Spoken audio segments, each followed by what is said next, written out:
archivo literario, apenas ha sido tratado.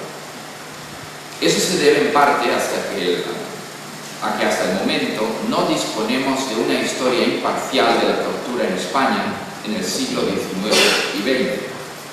Para los siglos anteriores hay buena documentación, especialmente de la Inquisición, ya que se trataba de un procedimiento ordinario de la justicia civil y eclesiástica. La presente propuesta quiere esbozar brevemente el cambio de percepción de la tortura a través de 3 obras de teatro emblemáticas que abarcan desde el barroco hasta el posmodernismo. De final de milenio, Fuente Ovejuna de Lope de Vega, publicada en 1619, El castillo maldito de Federico Urales, de 1902, y La sangre del autor catalán Sergi Belbel, aparecida en 1998. Todas ellas nos presentan diferentes formas y conceptos de tortura en contextos históricos y culturales muy diferentes.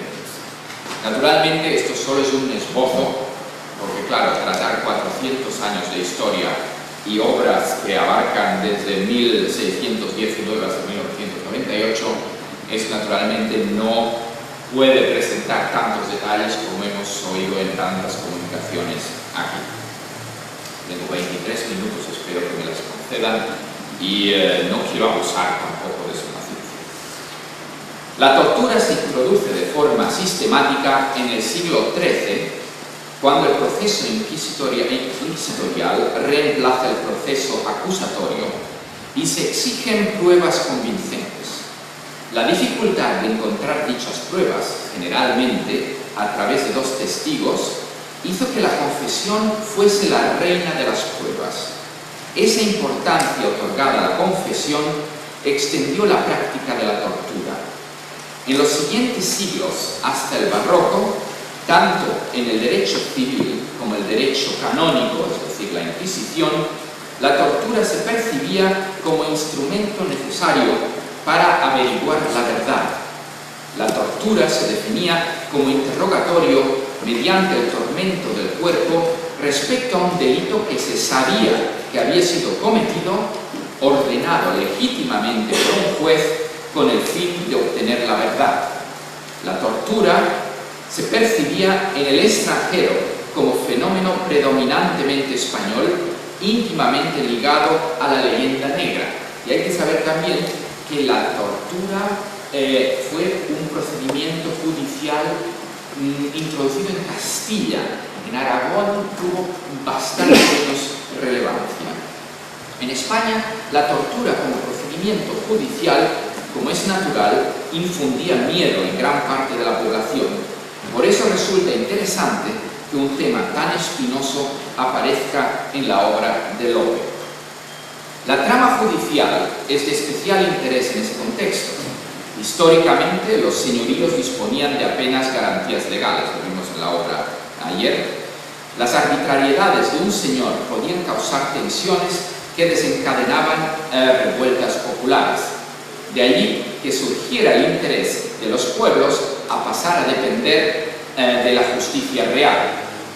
En el caso de Fuente Ovejuna, después de largas disputas sobre el señorío de la villa, y en eso no coinciden todos los documentos históricos, extralimitaciones del señor, la villa se rebeló, según la crónica de Rades, cruelmente contra su señor. Penetraron en la casa de la encomienda, asesinaron a 14 personas y, a diferencia de la obra donde no se comenta demasiado, cometieron pillajes contra los bienes del señor. No se discute mucho en la obra esa. Lejos, pues, de ser representantes ejemplares del tercer estado. Los reyes católicos, según parece, no aceptaron los hechos y enviaron a Juan de Lubián con plenos poderes para el empleo de cualquier medio para averiguar la verdad, sobre una resistencia colectiva ante la tortura y sobre un perdón real no parecen haber documentos históricos. Lope de Vega, conociendo posiblemente la crónica de Rades, cambia los hechos históricos con ojos de dramaturgo. En lo que a las indagaciones judiciales se refiere, según sus propios intereses ideológicos en dos aspectos importantes. En primer lugar, el tercer estado actúa según el canon de honor, generalmente reservado a la nobleza, y la tortura colectiva, que no se daba en la justicia de la época, les vale el perdón real. Una vez asesinado el comendador, aparecen dos problemas jurídicos que en aquella época tenían un peso muy diferente. En primer lugar, se encuentra la causa del asesinato, es decir, los abusos del comendador, que en ningún caso podían ser juzgados por súbditos del tercer estado, ni tan solo por el rey, especialmente no en ese caso porque se encontraba en guerra con el rey. El segundo problema jurídico, el único que según la legislación estamental de la época se podía considerar crimen, es el asesinato del comendador. Tal crimen no podía quedar impune. Cuando Flores le da parte al rey de lo ocurrido, no puede nombrar a individuos responsables de la muerte del señor. El rey Fernando, por consiguiente, sigue el procedimiento jurídico pertinente.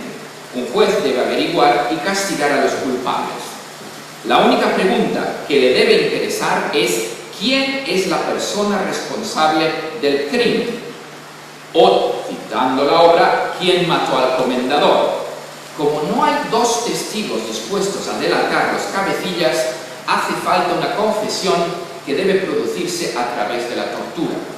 El alcalde Esteban, bien consciente del proceso judicial, desarrolla una estrategia de defensa transformando el crimen con responsabilidades individuales en crimen colectivo, más difícil de perseguir, aunque conlleve el riesgo de no superar la prueba de la tortura, ya que requiere la participación de todos a pesar del miedo que infunde.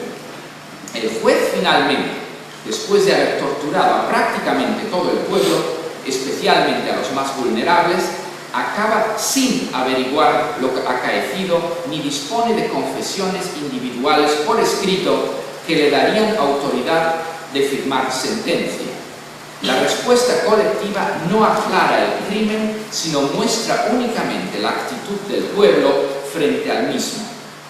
En consecuencia, el juez le plantea al rey dos opciones jurídicamente válidas.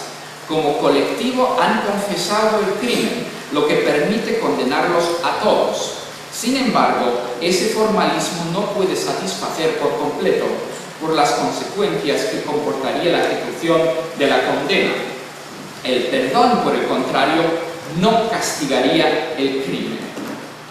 Lope de Vega es muy hábil a la hora de describir la forma de proceder del juez.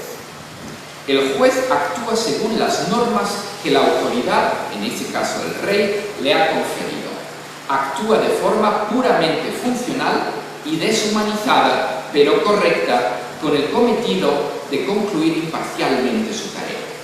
De las tres formas de tortura más usuales de la época, la garrucha, el reo era subido hasta una determinada altura con las manos atadas y entonces se le hacía caer bruscamente, o la toca, dejar correr el agua, generalmente 4 litros, hasta el estómago del torturado a través de un embudo.